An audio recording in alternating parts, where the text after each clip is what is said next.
ये सब आपको बताएंगे, लेकिन सबसे पहले आपको खबर देंगे साफ और शफाफ इंतखाबात कमीशन पंजाब की निगरानी कौन करेगा।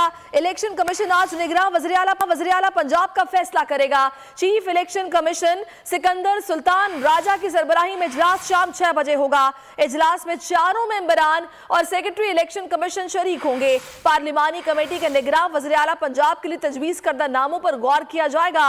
हुकूमत की जानिब से अहमद नवाज सुखेरा, नवीद अकरम चीमा, जबकि हिज़्ब इख्तिलाफ ने मोहसिन नकवी और आहद चीमा के नाम तजवीज़ किए।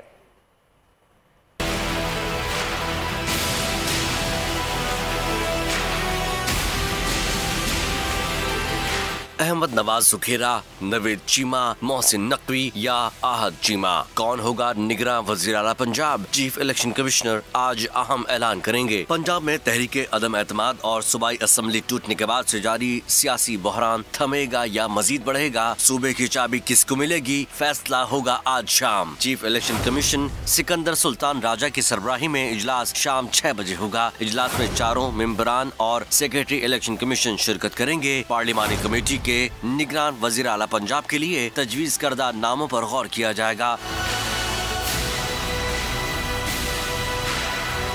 निगरान वज़ीर-ए-आला पंजाब के लिए स्पीकर पंजाब असम्बली की जानिब से बनाई गई 2 तरफा पार्लिमानी कमेटी मुकर्रर वक्त में इत्तफाक़ी राय पर पहुँचने में नाकाम रही। हुकूमत की जानिब से अहमद नवाज सुखेरा, नवीद अकरम चीमा, जबकि हिज़्ब इख्तिलाफ ने मोहसिन नकवी और आहद चीमा के नाम तजवीज़ किए हैं। निगरान वज़ीर-ए-आला के लिए नामजद उम्मीदवार का फैसला करने के लिए इलेक्शन कमीशन के पास सिर्फ आज ही का दिन बाकी है। आइन के आर्टिकल A 224 के तहत इलेक्शन कमीशन को दिया गया 2 रोज का वक्त आज खत्म हो जाएगा।